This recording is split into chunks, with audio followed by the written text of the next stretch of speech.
not just the structure of the human, the brain and the CNS, the central nervous system, is regarded as a cosmic antenna.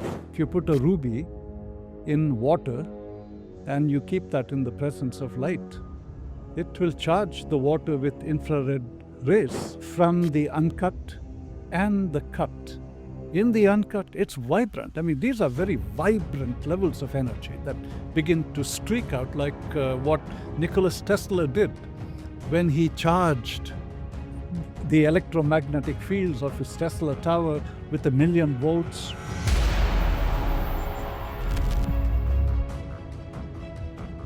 Who understood the nature of nature itself, thereby utilizing stone.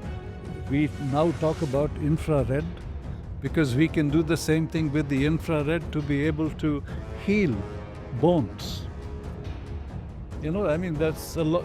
Yeah, there's ample and more research. Devices that claim to heal us with infrared rays. There are devices portable, and there are centers which heal infrared. So you're saying ancient method was to use these crystals for the same purpose?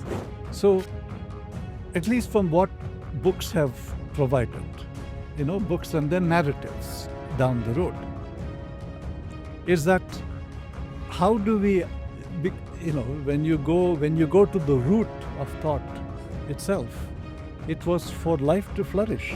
I just wanted to know, how is it different from a glass bead or a stone? The structure is what you said. Can you take one example of one such crystal and explain why crystals are crystals and why they have healing ability? No, it's very lovely question, because that's also what ran through Krishna too.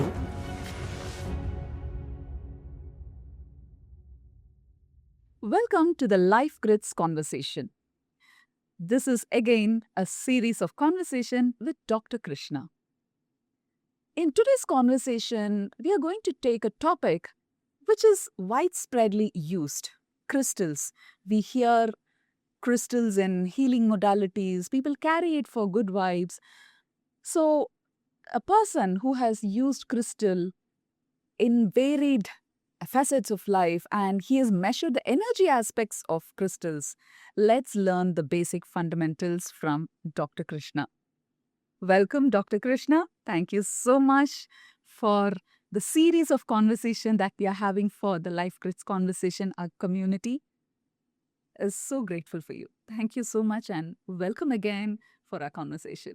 Oh, thank you very much, dear Krithika. Again, I'll come back to this one essential soundbite. The grid of life covers every feature of life itself in all its biological attributes. And today you opted for crystals. Yes. You know, and if I take this at one notch, in a book written by a emeritus professor of material science, retired, and now he is transitioned. Okay. His name is William Tiller. Okay. He published his first book called Science and Human Transformation. Okay. And in that, there's a paragraph talking about the human, right? Because he's gone very deep into Vedic science, into understanding about meridians, acupuncture, and deep Chinese medicine, Tibetan medicine. And that paragraph said, we are liquid crystal-like receptors of subtle energies that have the capacity to receive information from all dimensions when our two hemispheres are synchronized. Oh, that's the star there. That is the, yes. Terms in TNC. When right and left hemispheres are balanced. When they are, yes, correct. When they are synchronized and interacting with physicists from various academies of sciences who have gone deep into the understanding about the, not just the structure of the human, the brain and the CNS, the central nervous system, is regarded as a cosmic antenna. Hmm. A cosmic antenna, since it has the capacity to receive and transmit. So these fields are called toroidal fields. I mean, ultimately, when we look at this entities, all these entities around, we are liquid crystals. Is it also because we are 70% water, you're calling it a liquid crystal? Well, let's up the bar a bit. Okay. That's only the biology. Okay, okay. I mean, in the pyramid of, as we addressed earlier, Mm. biology is at the bottom. Okay. And then comes chemistry, then comes psychology, then comes physics and mathematics. And then what William Tiller spoke about, he said, above that is God stuff. Meaning it's all light. It's all light. Light is the source code, which permeates all the way down to the biology. Okay. So, yes, but if we looked at us, we looked at the quanta of cells we have, and we look at the cell itself, that itself, the tensegrity structures. Tensegrity is a triangular structure. So it's like a little dome. It's actually a little geodesic dome. It's a structural crystal structure.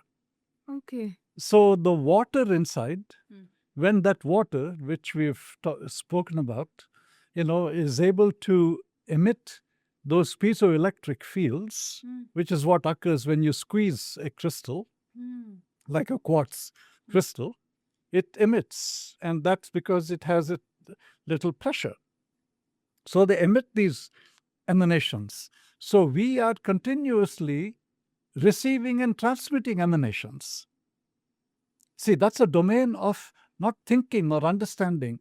That is the foundational domain of the sciences we were never taught. Because we ultimately are that. And for Bill Tiller, I mean, they could not throw him out of Stanford because he was a tenured professor of material science. And he said this. And he is the one who conveyed that. And we used to meet during conferences in Boulder, Colorado, then later on in Albuquerque, then in Santa Fe. And we used to have wonderful discussions in this area because the deep connection that these revered researchers and scientists of life go deep into the understanding beyond the biology, beyond the chemistry, beyond the material. And when you talk about the material sciences, you go down to the atomic and subatomic levels, because that's where we have movement of electrons. And that's ultimately what drives life. Yes. When we started this discussion, this conversation with actually the solid crystal, which I was hoping to talk about amethyst and the other all amazing crystals, you said we human are liquid crystals. Such a powerful opening. However, we will still go into the normal crystals to understand because, it's very popular. We've spoken about that, and I just wanted to know how a crystal is very different from a normal stone. Can you help us understand from there, Krishna? So there are grid structures. Okay. Let's call them life grids. Life grids. Oh, yes. Right. So these grid structures, like we spoke about, in what we call the exclusion zone in water, and because that surface of the exclusion zone is actually a crystalline structure, and which is a very organized, highly disciplined structure that is extremely pliable. In other words, it's not hard-edged. Okay. However, the integrity of these structures do not fragment. I mean, then there are also crystals, I mean, the actual, like amethyst, etc., that do not have this organized formation, because not all crystals give out a piezoelectric field. I mean, there's a whole science to it. I don't think I know enough about that area because it's not been a depth of where I have focused. I've done a fair amount of, I'll call it investigations, in the areas of crystals and met people who are doyens in that field. Mhm. In a world where today people call themselves crystal experts after reading a book, and you are saying you have not done much work after doing years of work and years of studying and being with people, this is something which we need to learn from you, Krishna. Thank you so much. But we would like to know whatever little that you call, but the huge amount that you know about crystals. Well, the levels of exploration, I met publishers, authors of books who have gone very deep into Vedic gemnology, living in the US, Okay. who came to me to have me conduct studies, because one of the areas they spoke about is if you put a ruby in water and you keep that in the presence of light, Okay. it will charge the water with infrared rays, Wow. Okay. right? And you drink that. Huh. And of course, this has a tremendous amount of impact upon the functioning of the cellular organism, right? That came from understanding of Vedic science. Okay. So I used to conduct studies on the water that was infused with the ruby. Okay. And then we used to do things with a finely cut ruby, and then with the uncut ruby. I've done that with blue sapphire Okay. when I was in Sri Lanka, and there we were at a gemologist, I think in Kandy, and we ended up talking about the non-linearity of the dynamism of life, and that intrigued him a lot. We got talking about the science, and then he said, can you do a study for me and give me a report? So he gave me a uncut blue sapphire, because that's their national stone. And then he gave me a finely cut blue sapphire. Okay. Okay. And then when I got back to the lab in house, then I did. And it fascinated me, because the level of electromagnetic emanation from the uncut and the cut. In the uncut, it's vibrant. These are very vibrant levels of energy that begin to streak out, like what Nicholas Tesla did when he charged the electromagnetic fields of his Tesla tower with 1,000,000 volts, right? Here I'm giving 10 kilovolts Okay. of a discharge. And in the 10 kilovolt, you'll see a strand shooting out here. Really intense. In Now, the uncut. in the uncut, right? Okay. In the uncut. And then I analyze, I look at the cut one. And the cut one has such a dynamic representation all around it, which means that, and each one had their own signatures. Okay. Again, and for Krishna, it is about life. There's something else that nature is also teaching us, that we refine ourselves, our light shines brighter. So metaphorically, I looked at that, and I used to, at one time when I was the storyteller for the town of Taos, every Saturday in the morning from like 10 to 11, we gathered under a beautiful poplar tree that's equivalent to like our people trees, right, of that, the banyan tree. And the soundbite said, to children of all ages. So I had 80 years young people coming, all the way from mothers and their kids. And we used to, so like this, I used to show pictures. And the pictures had a reference in the quality of the life that you lead, because we are that. So the association that one sees as a young mind, young, bright mind, totally open. You're not questioning, you're just receiving. And what receiving? Ultimately, we never forget that the innate intelligence in the cell is to be brought forth. Yes. And not concentrated right here. It's let the whole organism have that intelligence. So let it through not only the five sensory apparati, but we are multidimensional because we have the capacity to receive information from all dimensions. Now, mind you, for a Stanford physicist to say that's stretching the bar big time, right? It's really stretching the bar.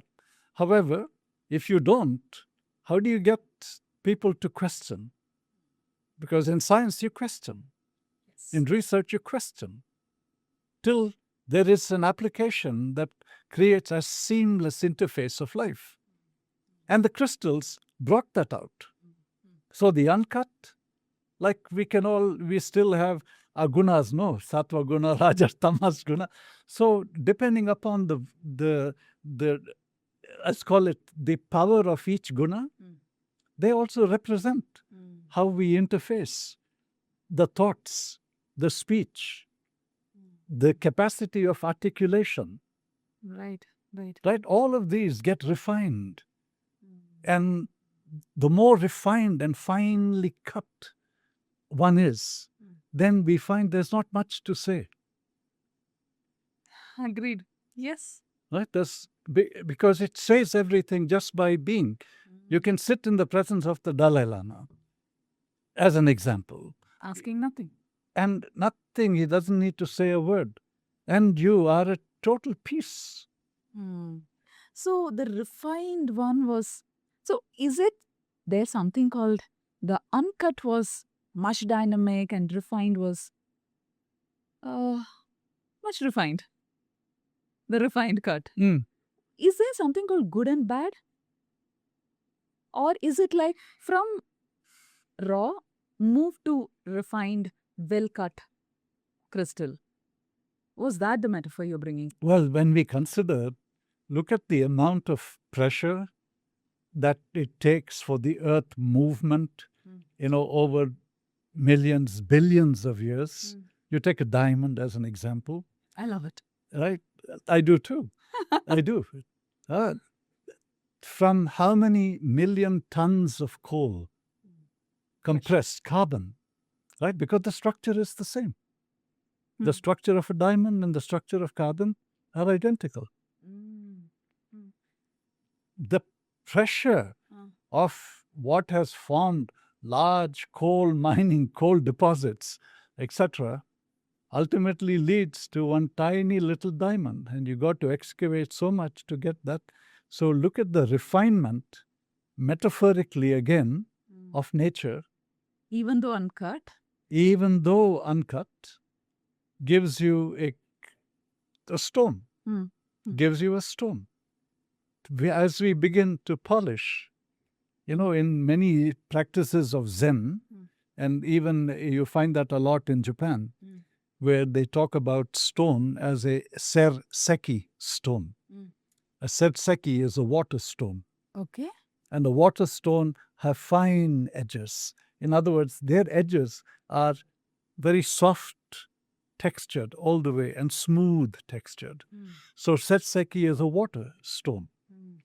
So the intent over there is for all of us to see ourselves as water stones, refined in that space. And again, now this was seeded as a culture. So similarly, when I look at our magnificent world in which we are all here, I look at these attributes of stones, we call them precious, semi-precious, etc.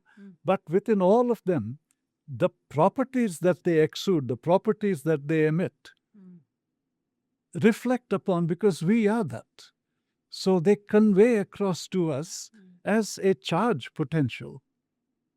As a charge potential. So when we understood the rishis who understood the nature of nature itself, thereby utilizing stone, we now talk about infrared, because we can do the same thing with the infrared to be able to heal bones. Right. That's a lot. Yeah, there's ample and more Part of research. devices that claim to heal us with infrared rays. Mhm. There are devices portable, and there are centers which heal infrared. So you're saying ancient method was to use these crystals for the same purpose? So, at least from what books have provided, books and then narratives down the road, is that how do we, when you go to the root of thought itself, it was for life to flourish, right? For life to flourish. Yes. So it wasn't thinking at that time. You received information and you transmitted information. We were conduits, Yes. right? We were conduits. There was the I, and there was the no I. I mean the capital I, Right. associated with ego. So you need ego to exist. The aham needs a little. Aham, yes. Now how that is correlated to be rhythmically adapted into one system, it means that one of Ramakrishna Paramahamsa's stories, if you don't have to bite if you're a cobra, but you should know when to raise your hood. Yes. I mean, what wonderful. Again, I mean, these are all gemstone stories. I mean, in truly, and Yeah. Krishna, I know we have a lot to share, but then we'll just navigate to crystals and its uses and benefits and significances and how it is going to impact a day to day life. Now, we see the usage of crystals much more higher than 10 years before or 15 years before. This much of crystals were even, we never knew. We thought Maragadam, ruby, and few stones we know it is precious and it's good.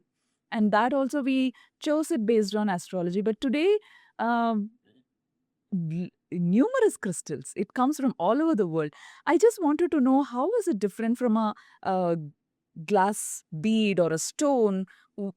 The structure is what you said. Can you take one example of one such crystal and explain why crystals are crystals and why Okay. they have healing abilities? No, it's very lovely question, because that's also what ran through Krishna too. Okay. So while I had all these, I mean, in my lab I've got a whole collection. At home they're all over the place. I even go sprinkle them around the property. Wow. Ariana goes and plants them. Okay. Yeah. And then on the top of Taos Mountain, there's a gigantic quartz crystal, beautifully cut, that's been immersed into the ground. We are talking about now planetary grids. Wow. Okay. Right? Again, we talk about that's piezoelectric. That's a deeper understanding about how the planet, because we have created so much trauma in the world, trauma of the soil, trauma of land, trauma of water, trauma in the plants, in the animals. They all represent that, because everyone is displaced in their own way. Right? How does this crystals help? So when we talk about grid lines and grid patterns, you must have heard the term ley lines, Yes. right? Ley lines are grids of the planet, and when you incise them, then it's like interrupting the flow of chi or the flow of prana, Okay. Okay. because the planet is a living being. The planet breathes. It breathes. It goes, so do trees breathe. We have made everything into a very material domain, where we've considered ourselves to be above nature. And I mean, that's where the flip side occurred, when we focused upon material science. So that's fine. But at some point, our amnesia needs to get unhooded. Yes. In it. These conversations are with the same intent. We learn something from each conversation, and that changes the perspective, and that's the intent. Yeah, so all the way from such arenas of large crystals being brought and then placed, and they're placed in land that is the indigenous peoples over there, the native Indians, are the caretakers of the land. Okay. Okay. That's how they always treated land. They're caretakers of the mother. And that's a gift. They don't own land. Okay. Okay. So, hence, this very close to one of their sacred waters, like we have Ganga, like we have Ganga here, they also have a lake called Blue Lake. Okay. And atop in that Blue Lake is this beautiful, large quartz crystal that's been placed in there so that it would all connect to ley lines, thereby increasing the prana of the planet. And like this, they are planted around. Okay. Now that's at a larger macroscopic scale, because it also picks in energetics that come from our ethers. Why only crystal? Why not put a large Stone. rock? Okay, so now we come to the stone bit. So I also at the same time, I find lovely looking stones, right? And I hold the stone. Then I hold the crystal, and said, "Hey, you guys are absolute beauties. Yes. Yeah, you're absolute beauties. So, permit me to do a small little bioelectrography investigation with you. How about that?" So in they go. So I look at the crystal, then give them both 10 kilovolt discharge, and then I map either in a dynamic scale of 5 seconds for 5 frames per second, so I get to see what they look like. Then I do that with the stone, and even the stone has an emanation that looks absolutely like there is nothing in it. Even that has an emanation. May not be the quanta of emanation as a crystal. And this has a lot to do with the kind of structures. Now we talk about their actual, the structures that you see in how a lattice structure would be, how a chaotic structure would be, and what occurs when, how piezoelectric fields are then brought out. How is it that when you place a ruby or an amethyst or things of that nature, what does it do to water? And which means that what does it also affect us? Why do we wear necklaces that have that? Why do we wear rings that have stones? Will they affect you? So there are multiple. So the questions that we raised during that time from people who were gemnologists, people who were deep into bringing forth the holistic values of gemstones, used to come to me and to conduct, investigative research along those lines, because we study energy. We study energy from the thermodynamic principles of life. I'm curious, you measured in the stone, which you said they also had some emanation. Mm-hmm. Then you measured the other stones, whatever crystals that you measured. How were the emanations? Oh, the crystals again, there, I look at rose quartz as an example. It's love, no? Rose quartz is love. Yeah, well, that's the association. Yes. Right? That's the association. So I did rose quartz, and they were refined. They were already fairly, refined. Okay, not the rock cut ones. Not uncut ones. Yes. Yeah, they were all refined stones, and I look at them, and they all have emanations, but they're softer emanations. Oh, okay. They're softer, like the blue sapphire, the quartz, fine polished quartz.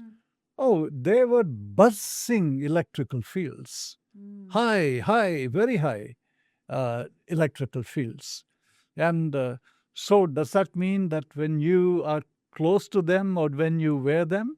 Well, this is the aspect about the human physiology and the understanding in the human physiology, because the human physiology has an intrinsic connection to deep Vedic science. I don't think this is even known or understood.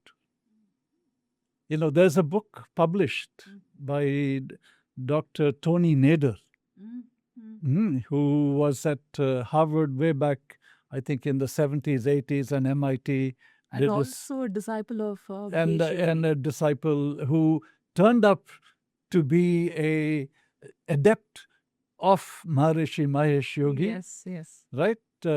After deep diving with Mahesh, Rishi Mahesh Yogi, wrote this treatise on called Human Physiology and the Veda. And if you were to look at that, the depth of what is conveyed in there, the topics that we are addressing are not far-fetched at all. Okay. The capacity of who is the human ultimately is not limited inside matter at all. That level is what I reckon was in our early transmissions of teachings, when the closest we can come to are the gurukuls, where everything is a vibration. And this is vibration. Crystals also give out a vibration. And that vibration can be quantified into a piezoelectric field, into a informational state of what it then conveys to, whether it be a body of water, which is what we are. Yes. Why is it that our bones also are considered to be piezoelectric? Because they also do the same. So how much we are still in the seeking stage, Okay. Okay. and we can go on, because ultimately we are, if that seeking engagement is alive inside of us, life will be celebratory. Definitely. It's not, Yeah. I was about to ask, how is, when you said it is a vibration, why is it rose quartz associated with love, and why an amethyst is associated with Sahasrara or the divine bliss? How does these reason out? Here I can probably hypothesize. I can't say that I really know the depth of how these connections and correlations came, to the way Krishna formats with. I get all this. They're brought to me to do studies on. Okay. Right, Yes. to do studies on, all the way from looking at the effect of a rose quartz, the effect of an amethyst, because people make pendants that they use. It's commercially, they create commercial operations out of them. But they need a soundbite. They need a soundbite. They want some science behind it to show what occurs, how it balances, which chakra does it balance. So those are the fine. And rose quartz, to me, I would say that one is the color. The color pink is a soft color. Or the color of a rose. When you look at that, they're very soft and engaging. Right. So when it's soft and engaging, that's usually something that's nurtured. It's very nurturing. Nice, beautiful. Yes. Right? So nurturing can be associated to love. Because love is nurturing. Okay. Unless you talk to somebody in the Marines, and they'll say you need tough love. That's a term like that too. Okay. Yeah. I understand. So this probably could have been the reason why these are associated. But in terms of signs, in terms of vibrations, are they like connected, or are they vibrating in that frequency? Is there any study on that? So, yeah, actually, there has been on the frequency bandwidths, where I was once quite affiliated with a Sufi mystic. Okay. Who dealt with crystals strictly, and he treated people who had various issues in their tissues. Anything, physical, emotional, mental, And anything. yeah. All the And it was, and many of them many of them were of European descent Okay. who used to come to him, and he used to get invited to go to Germany. Okay. Hmm. And he wrote a book about crystals, and there he gave acknowledgement to Krishna for his contribution in that book. Okay. Yeah. So the way he did what he did was he had them finely cut, Okay. and he used to place it just like a acupuncture point, or when you do moxibustion, you know. So he used to go directly to particular points along the chakra train. And he had a very strong connect to the meridians. Okay. Okay. So he used to place it like a point, and he will take a point and place it right here at this particular pulse point. And then he used to invoke a chant. And the chant also was invoked with a particular vibration. Sometimes it had a very deep pitch, sometimes it had a very low pitch. Okay. And that had to do with what he was sensing. And he could sense it by holding the crystal. You know, there's a level of sensitivity. If we talk about refinement, you know, because they convey a language of light. They convey a language of light. They convey a language of information. And for us to be able to, I don't say recognize or feel it, the more we try, the further it goes. The moment we sort of put ourselves into an empty space and just are present, this is nature. Nature has an innate level of intelligence. Krishna, what are your advice or your words on cleansing, programming the crystals? Oh, I've had folks do that too. Okay. You know, can we clearly program? It's possible. I've done studies for that, Okay. and from what I've gathered from the data, it's yes. The data showed it. Okay. You What know, were they programming and how do they? So the intent was, so you take certain frequencies, and you can either induce a frequency, and the crystal holds it. and now I can share with you data as far as how long does it hold it, and all those. Then there are those who invoke a chant, like in the chant of the medicine Buddha as an example. It's about freeing all from any condition, disease of the mind, disease of spirit, disease from body. Okay. And crystals have a strong correlation also in the medicine Buddha. Okay. Okay. Like the amethyst crystals, then the emerald, jade. You'll see jade a lot in Asian cultures. Okay. So they created jade like Mount Meru's. And so I was at one point in time in my this was, I think, in the early 2000s. I was filled with all this stuff. People came every time I traveled. People gave me stuff. Can you do this? And give me data. So I used to do that. Ariana was involved. So that's how she got to know a lot. You go to her place, it's full of crystals. Beautiful. I mean, some of them are large crystals, and she goes. I was about to ask, does the size of the crystal matter too? Oh, there are many raw, beautiful, uncut, nice, large ones.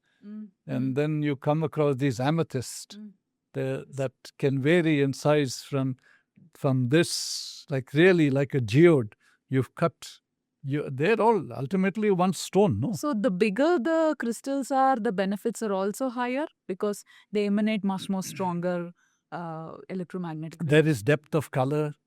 The depth of color is again from the kind of what the minerals that have gone in over time, right? Over time. And of course, when they get exposed to light, they also fade. They also fade.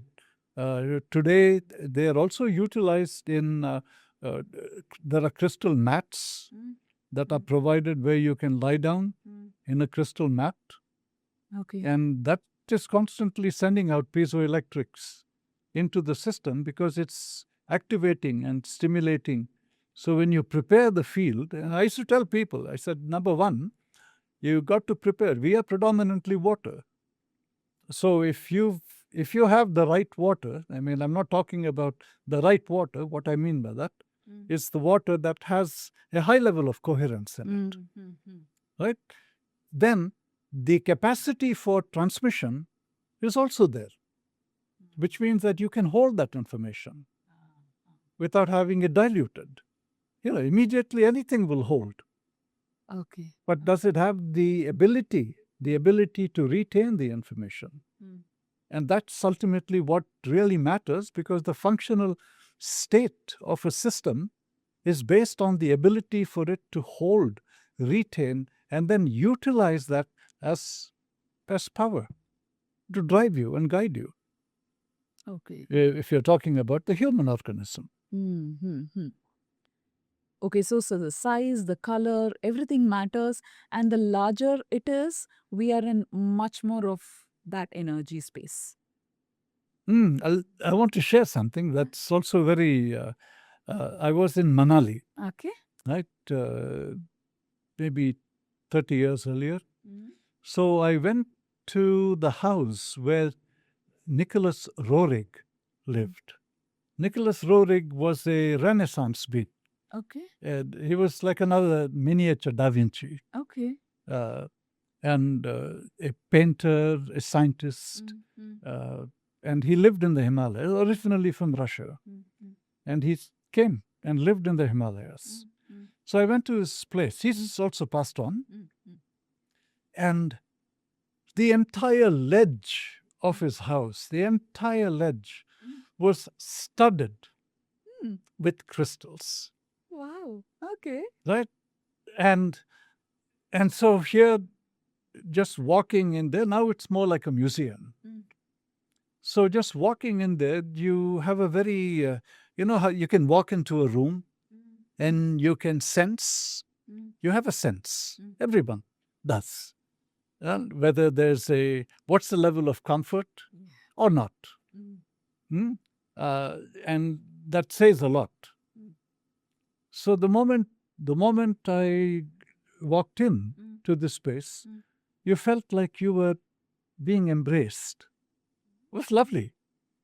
There was soft tones, very soft tones. Now it's a museum.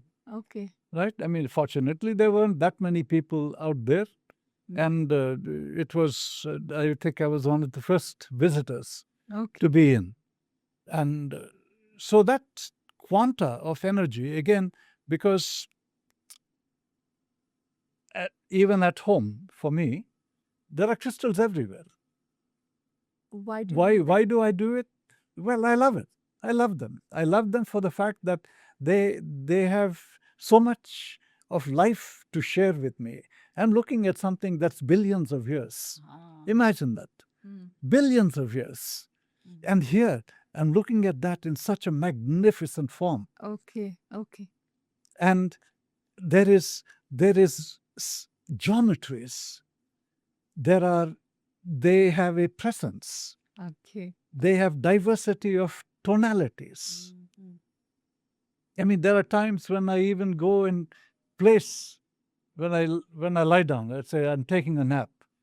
So I'll have a crystal and I'll place it over here, just to sense it. That's all. Because I'm bringing in billions of years of information. This is beautiful. You see it for what it is, Krishna. But today people are also scared. Oh no, this crystal will not be good to me. That crystal will be very good to me. So you are saying you have all kind of crystal at your home, but people are also little wary of keeping every crystal at their place. Well, I can't say I'm a collector. Again, there's Not as another. a collector. See- Collector, that becomes a different, it's an art. No, But no, for correct. healing. Number one is, we talked about discernment. Mm, All that glitters is not gold. mm. You've probably heard that term, Yes. right? So don't get captivated by things which may be presented in a very opulent way. Mm. Listen to yourself. Mm. It doesn't mean we'll definitely trip, stumble, and fall. Mm. But if we didn't do that, how can we ever learn? Mm. Mm. Mm. So that's sort of more the benchmark. Okay. Okay. See if it connects to you, if it's making you feel good or peaceful with you, Mhm. then, or it gives you the joy, then you can probably have that crystal with you. Is that okay? Listen with your being. Listen with your being. Okay. Okay. And if one wants to figure out what that means, well, just take a walk in nature, Okay. right? Take a walk in nature. And it doesn't mean, there could be people walking, it doesn't matter. I mean, birds fly, each one does their own gig.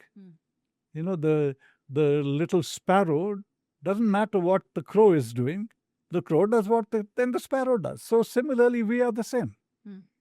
So if you find a nice comfort, if you find a spot where you harmonize with, just for a moment, just be present. You could be standing. If there's a bench you want to sit or sit on the ground, sit. Take a soft breath. Exhale out. If you had a lot going on, shh. Exhale out like a steam engine. And that releases any pent-up pressure that there is. And once you've come to a sense of homeostasis inside of you, there's no thought automatically. That space of stillness, you begin to harmonize, and it won't take, it can be as little as 5 seconds. You can touch that. You can do that in 1 second. You can do that in 5 minutes. With practice. See, that's what you foster, no? But being in the presence of nature is always helpful. Because there are energetics, there are frequencies, Right. that come, that emit from leaves, from the plant world, from the ground. And if you're barefoot, it's even better, Okay. Okay. right? Because now you're totally engaging in the electromagnetic universe. So all of these signal, and for us city dwellers today, these become very, they become necessary. There's a takeaway, a beautiful wisdom statement. Always remember to combine the essential with the necessary. This is essential, being in nature. The necessary is what we all are engaged in our functional life, Yes. Yes. right? That brings bread to the table. But the moment you have combined the essential, you'll find that your bar of value to your engagement on the planet is also has risen. Fantastic. And crystals provide that nourishment. Okay. Wonderful, Krishna. Understanding essentials and the necessary. This is a beautiful takeaway. Though we started the conversation with crystals, but then you connected that back to life and how to pick up the crystal. That's where this quote had come. Thank you so much. It's been, like always, a must listen, must watch conversation for people who are hoarding crystals. They can hoard it, but again, discernment is what, and understanding. Thank you so much. It's been wonderful. Any parting words for people asking which crystal should I have, which will make me better and good and abundant? Any words from you? That might be our wrap-up question. Emotion is an important element, but listening with knowing is even better, where the emotion now is not guided by want or desperation. Just be patient. And I think patience has a tremendous value in how we can organize ultimately and organize our environment.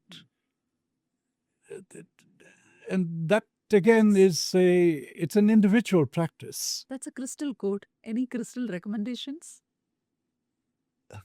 Crystal recommendations. Oh, I love amethysts. Okay. I love amethysts. I love quartz. Okay. Because I have them around at home, chunks of them, and then I place them around. I put them in the garden. Do you have any stories these crystals have changed people's life? Yeah. One story, maybe that will be a good wrap up. Well, there was a guy who he was half with Lakota. No, not Lakota. Cherokee. Okay. It's Cherokee, half Cherokee Indian, Okay. right? And he had very strong alcoholic traits. And that those alcoholic traits also caused very high level of anger inside of him. And he used to connect with me because every time he saw me, it was like calming him down, right? Calming him down. So he used to come and visit me fairly often, and he used to make drums. Okay. And he made a drum for me, Okay. right? He made a drum, beautiful, absolutely. What a resonance that it had. So I said to him, Louis, I'd like to gift you this crystal and just keep it with you. Keep it with you, keep it close. It was a quartz. Right? Beautiful, beautiful. Clear crystal. Clear quartz crystal. And I said, hold it, touch it periodically when you can.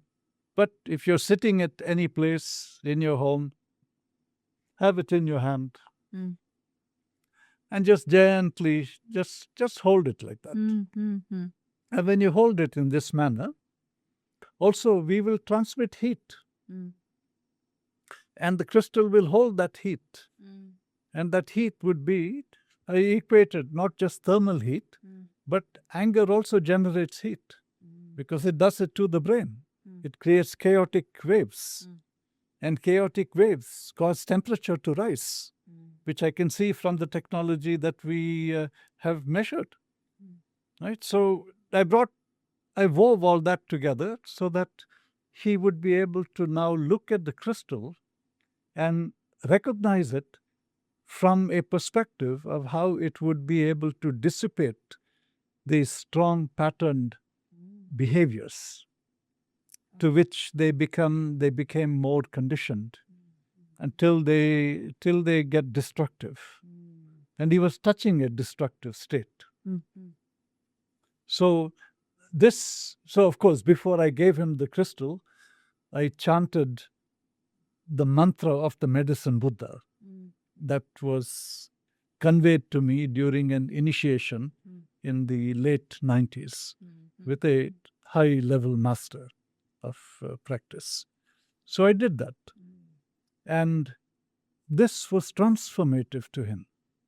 Okay. It was completely transformative to him because he felt that the mantra, again, whichever way it was, maybe if I had just given him a stone and chanted a mantra, maybe that too, many a time. But whatever it was, this attribute of that crystal supported him and assisted him. Wonderful, wonderful, wonderful. Now that you also said about the mantra, our next segment, our next in the series is going to be sounds and its properties. So meet you in that session, Krishna. Thank you so much again. It's a blessing. Thank you. Well, it's always a delight, dear Krithika. Thank you, Krishna. Totally. And a delight to meet all of you. Thank you.